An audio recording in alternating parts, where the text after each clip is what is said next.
Hello अस्सलाम वालेकुम students. मुझे उम्मीद है आप सब खैरियत से होंगे। जैसा कि आपके इल्म में है कि आपकी मैट्रिक की न्यू बुक आ चुकी है, मतलब पब्लिश होना बाकी है। मार्केट्स में या फिर जैसी पीडीएफ फॉर्मेट आएगा मैं आपसे उसका शेयर कर दूंगा। और लास्ट वीडियो में मैंने आपको बताया था कि अब हम मैट्रिसेस एंड डिटर्मिनेंट शुरू करेंगे। सो जैसे ही आपकी बुक पब्लिश होगी मैं आपसे शेयर कर दूंगा। ये चैप्टर शुरू करने से हमें फ़ायदा ये होगा कि जैसे ही हमारे पास बुक आएगी तो फिर हम उसके सवालात भी डिस्कस कर लेंगे। इस सिलसिले की पहली वीडियो इंट्रोडक्टरी वीडियो बनाई है मैंने मैट्रिक्स चैप्टर की, unit 19 matrices and determinant. So what is matrix. आज हम मैट्रिक्स पढ़ेंगे और ऑर्डर ऑफ अ मैट्रिक्स पढ़ेंगे कि एक मैट्रिक्स का हम किस तरीके से ऑर्डर निकाल सकते हैं। सो डेफिनेशन पढ़ते हैं। A group of element placed in the form of raw and column is called matrix. तो हमें क्या पता लगा कि ग्रुप ऑफ एलिमेंट जिसको हम किस फॉर्म में लिखते हैं, रॉ एंड कॉलम की फॉर्म में लिख सके, उसको हम बोलते हैं मैट्रिक्स। और a matrix is an arrangement of object in the form of a rectangular array. Its element are written with square bracket. तो हम ये भी कह सकते हैं कि एक मैट्रिक्स जो है वो अरेंजमेंट होता है ऑब्जेक्ट का, जो किसके फॉर्म में होता है, रेक्टेंगुलर अरे की फॉर्म में होता है। Its element are written with square bracket. इसके हम एलिमेंट को किस में लिखते हैं, स्क्वायर ब्रैकेट। स्क्वायर ब्रैकेट कैसे बनते हैं, ऐसे। सो स्टूडेंट्स, सामने आपके मैंने एग्जाम्पल लिखी है 2 3 4 5। ये हमारे पास डिफरेंट एलिमेंट है। इसको हम अब मैट्रिक्स के फॉर्म में लिखना सीखेंगे। इसको हम इस तरीके, दो तरीक़ों से लिख सकते हैं। पहला तरीका ये है, इसको हम यूँ भी लिख सकते हैं 2 3 4 5, और इस तरीके से लिख सकते हैं 2 3 4 5। यहाँ पे आपको पता होना चाहिए रॉ क्या होती है और कॉलम क्या होता है। सो जैसे कि आपके इल्म में है, रॉ जो होती है हमारे पास, रॉ वो हॉरिजॉन्टल लाइंस होती हैं, और कॉलम हमारे पास वर्टिकल लाइंस होती हैं।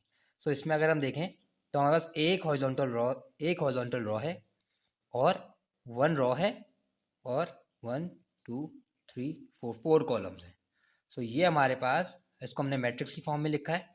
इसके अंदर हमारे पास 1 रॉ है और 4 कॉलम है, 1/4। इसका मतलब ये है हमारे इसके अंदर 1 रॉ है और 4 कॉलम है।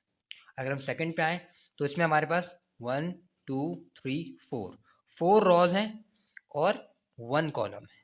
तो इसमें हमारे पास 4 रॉज हैं और 1 कॉलम है। सो स्टूडेंट, मुझे उम्मीद है कि आपको पता लग गया होगा कि रॉज एंड कॉलम क्या होती हैं। तो मैं इसकी एग्जांपल आपको एक और दे देता हूँ कि अगर हमारे पास एक इस तरीके से मैट्रिक्स है, तो इसमें हमारे पास 2 रॉज हैं और 2 ही कॉलम है, तो 2/2। इसका मतलब क्या है, 2/2 का मतलब क्या है, बेसिकली इसके अंदर, इस मैट्रिक्स के अंदर 2 रॉज और 2 कॉलम है। अब हम इसको और फर्दर मोड पढ़ेंगे, इसको हम बोलते हैं ऑर्डर। अब हम अगला जो है हमारा सेकंड पार्ट, उसमें हम ऑर्डर डिस्कस करते हैं। Order, what is order. Order का मतलब क्या है, ऑर्डर बराबर होता है रॉ मल्टीप्लाई बाय कॉलम।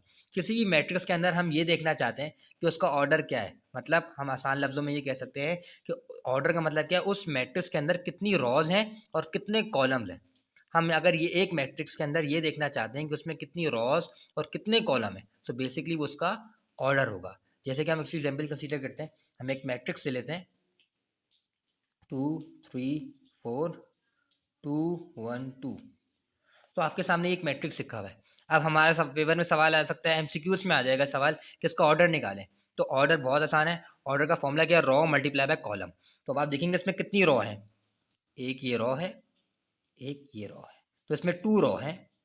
और कॉलम देखेंगे 1 2 3, 2/3। और हम ऑर्डर जो हमेशा मैट्रिक्स के बिल्कुल नीचे लिखते हैं इस तरीके से। एक और एग्जाम्पल कंसीडर कर लेते हैं।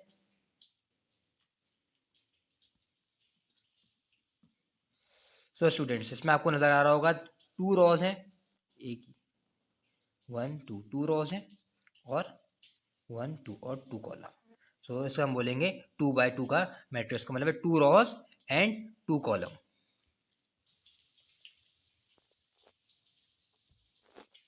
सो स्टूडेंट्स, ये एग्जाम्पल मैंने लिखी हुई है। फर्दर एग्जाम्पल ये आपने सॉल्व करके मुझे बताना है इसका ऑर्डर क्या है। आपकी वीडियो समझ में आएगी। इसमें हमने मैट्रिक्स को समझा है कि मैट्रिक्स क्या है। तो सिंपल लफ्ज़ों में आपको रिकैप करा देता हूँ। मैट्रिक्स क्या है, group of element placed in the form of rows and column. वो ग्रुप ऑफ एलिमेंट, अगर हम उसको रॉ और कॉलम के फॉर्म में लिख दें तो वो मैट्रिक्स कहलाता है। और उन एलिमेंट्स को हम स्क्वायर ब्रैकेट के अंदर लिखते हैं, जैसा कि आपको पता है स्क्वायर ब्रैकेट ऐसे होते हैं, तो मैट्रिक्स को हम स्क्वायर ब्रैकेट के अंदर लिखते हैं, जो एलिमेंट होते हैं उसको हम स्क्वायर ब्रैकेट के अंदर लिखते हैं। जैसे कि मैंने पहले एग्जाम्पल दी थी, ये 2 3 4 5 है, इसको हमने एक साथ लिख दिया एक स्क्वायर ब्रैकेट के अंदर, तो मैट्रिक्स बन गया। अब इसमें रॉ क्या है, हॉरिजॉन्टल लाइन जो है वो रॉ है, और हमारे पास जो वर्टिकल लाइन होगी, अब ये कह सकते हैं 1 2 3 4, तो 1/4 मतलब 1 रॉ 4 कॉलम, बेसिकली ये इसका ऑर्डर भी होता है। हम मैट्रिक्स का ऑर्डर कैसे निकालते हैं, बाय टेकिंग कि उसके अंदर कितनी रॉज हैं और कितने कॉलम हैं। तो ये एग्जाम्पल हमने सेकंड की एग्जाम्पल देख लेते हैं हम। इसमें भी हमने ये किया 2 3 4 5, इसमें हमारे पास 1 2 3 4 रॉज हैं और 1 कॉलम है। और फिर हमने अगला हमने टॉपिक देखा order of a matrix. Order of a matrix का मतलब क्या है कि हमारे पास एक मैट्रिक्स का ऑर्डर क्या है, ऑर्डर का मतलब ये है कि उसके अंदर कितनी रॉज और कितने, तो उसकी कुछ एग्जाम्पल हमने डिस्कस किए। मुझे उम्मीद है कि आपको समझ में आया होगा।